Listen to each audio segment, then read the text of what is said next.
really fast and really widespread and involved a large part of the watershed, and especially we are trying to compare in this case observation from the satellite. As you can see here, the orange map is highlighting the data that have been downloaded from the emergency management service and compared to some numerical simulation provided within the watershed, and to see what is during the events, the flooded areas, and which is something important for future scenarios. And these are the two services that have been used, and the two data sets that we have used for this comparison, which has been fundamental also for the hydrological and hydraulic modeling, because as you can see here we have used the land cover, so also the land service has been used to detect the different areas,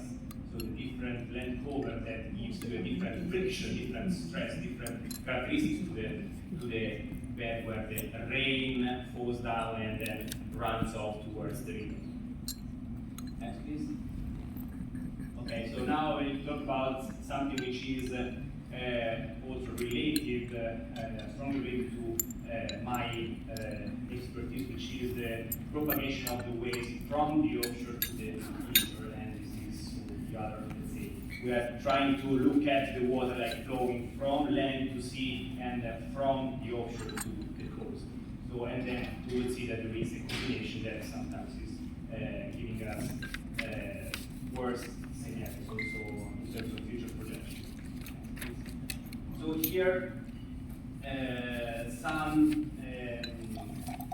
of us will do this oceanographic modeling, and we have at the university this very, very complex nested model that is made of weather research and forecasting, and which is related to the atmosphere, another model which is related to the hydrodynamics in the offshore part, and a module, let's say, is related to the waves. And these three modules, or codes, because they can also be used as separate codes, are combined into this coast, which is a huge macro model which is used for the prediction of the wave propagation towards the coast. And this is in, let's say, paired with using Copernicus data from the Copernicus Marine Service, so the Siemens service. I mean, as initial or boundary conditions. So the waves and the services that are downloaded from this service are used to drive as, let's say, to trigger the wave motion and to see how it propagates towards the coast, and to see what is the effect of storm surge during storm event rather than waves during calm conditions.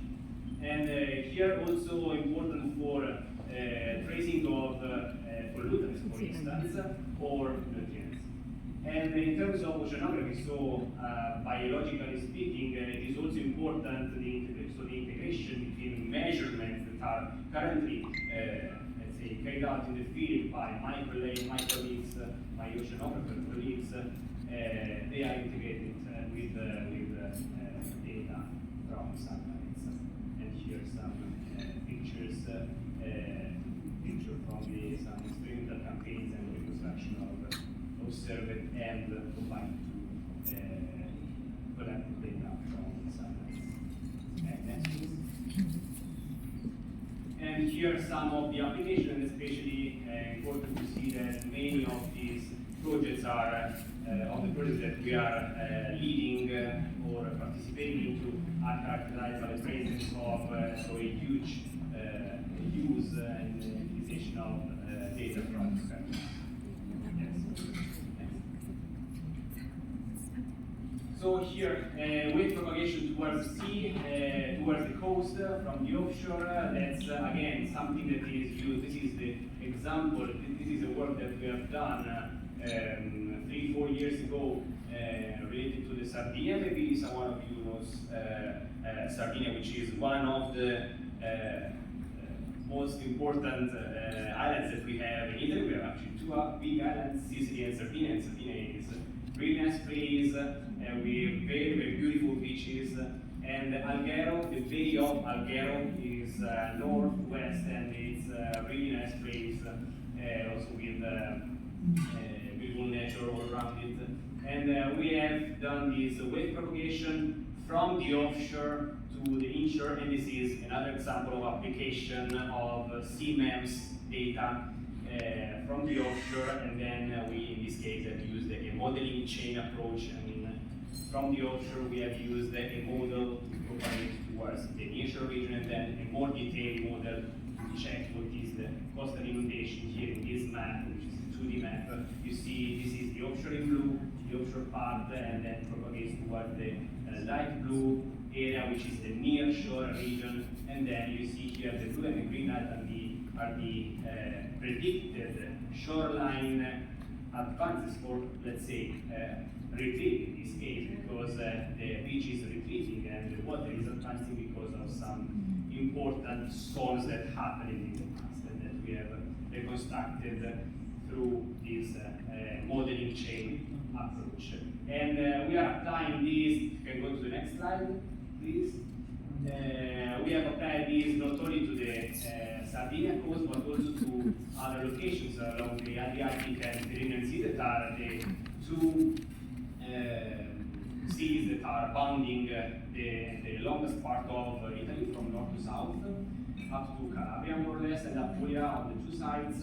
And here you see this is like the use of location at which we have downloaded data from the CMEM service, and we have exploited this data related to storm surge and wave characteristics like wave height, wave periods, and we have propagated the waves from that point towards the coast to see what was the inundation at specific instant of time, and also with the aim to see what is the coastal resilience and to, let's say, understand which is, in terms of indicators, the resilience of some coasts along the Mediterranean Sea and Adriatic Sea.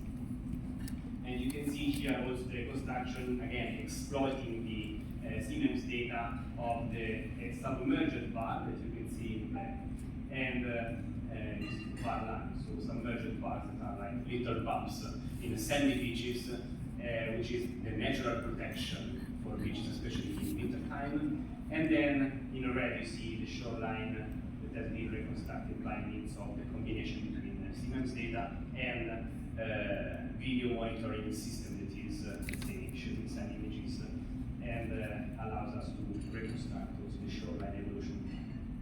Next, please. And here another application, especially to my region.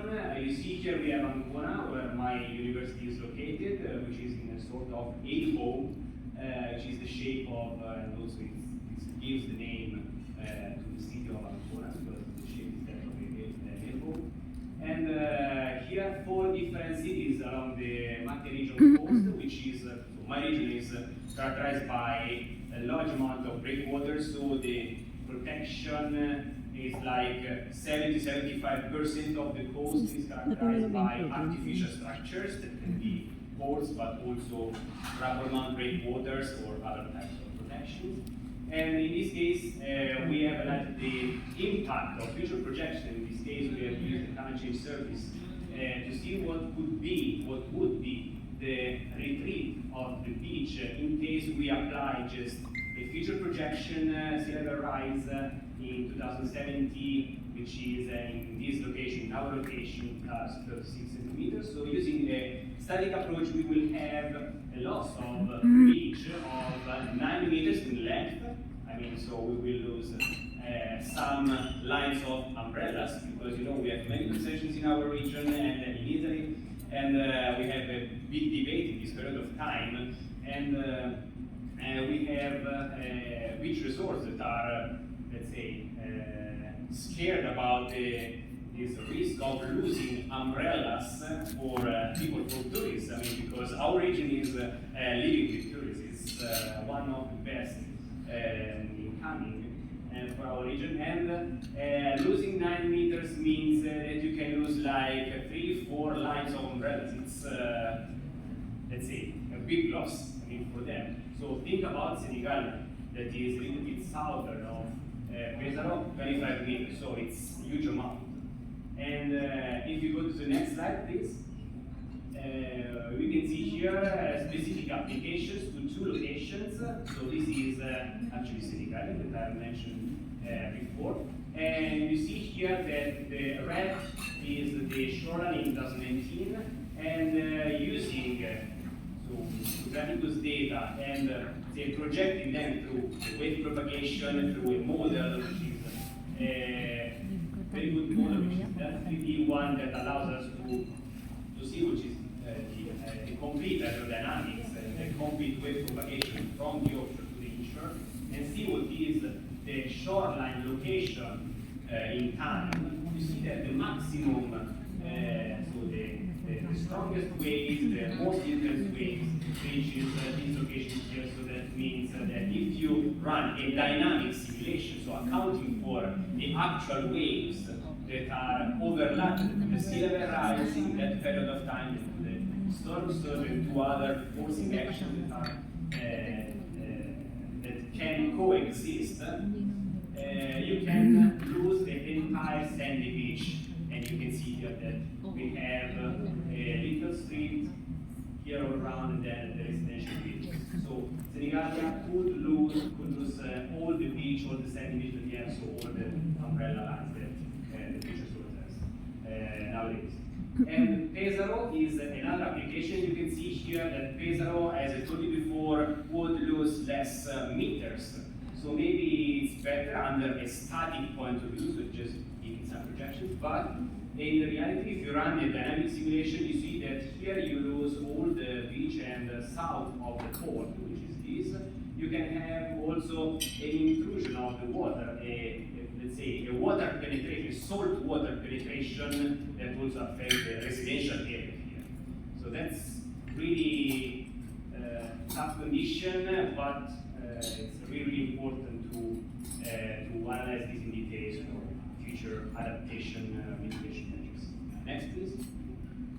And here also the impact in terms that just tells you what is the increase of the population of the coast and the exposed roads and railways, so the infrastructures that are exposed to these to the future projections. And you can see in light blue that you have a big exposure of the we will have a big exposure of the infrastructure along these municipalities, the coastal municipalities along our region. Next, please.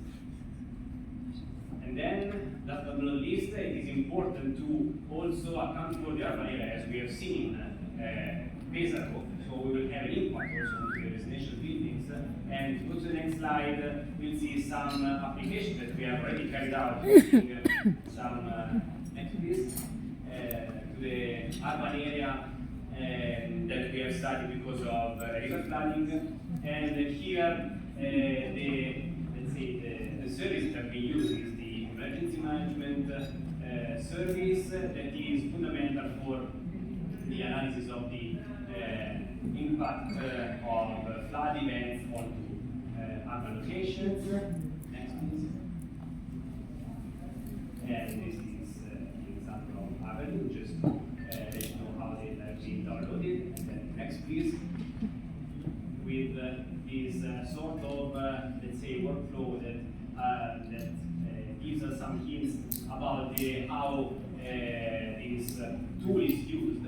So we have flood input data that can come from the offshore using the CMAPs, for instance, and then the management service can give us allows us to map the inundated areas around the coast, and then you can apply the coastal inundation into a model that allows you to understand which are the areas, the urban zones in the area that you are considering that are flooded, that are involved by the event, and you can also see what is the impact onto people living there, and maybe weathering within the city during the flood event. And there are special tools that are called behavioral models that are also taking into account the behaviors of people depending on the gender, the age, and whatever. It's randomly you put some people within the domain that you are studying, and you see how they move depending on the action that they can do, and the interactions between them, other people, with other people, interactions with the walls of the buildings, and so on. And this allows us to understand what can be the emergency, let's say, operations. And if you go ahead, next slide, please. This is one of the domain of a city that we have tested already, where we have the red indicate the most dangerous areas for people, and the green ones, so that's little risk for people.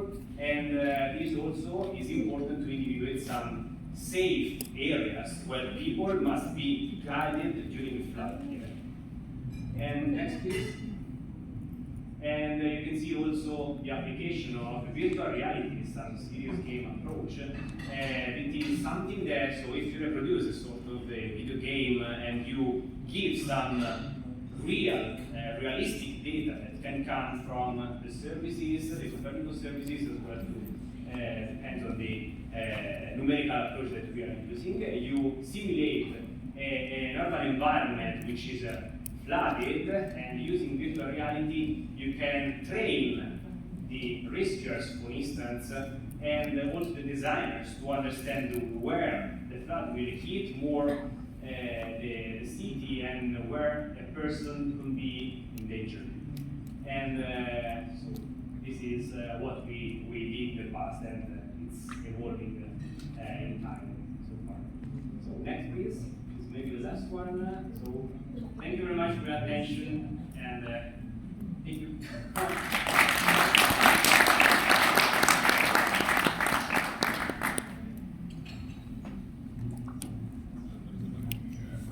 Before we move on to the next presentation, I would like to ask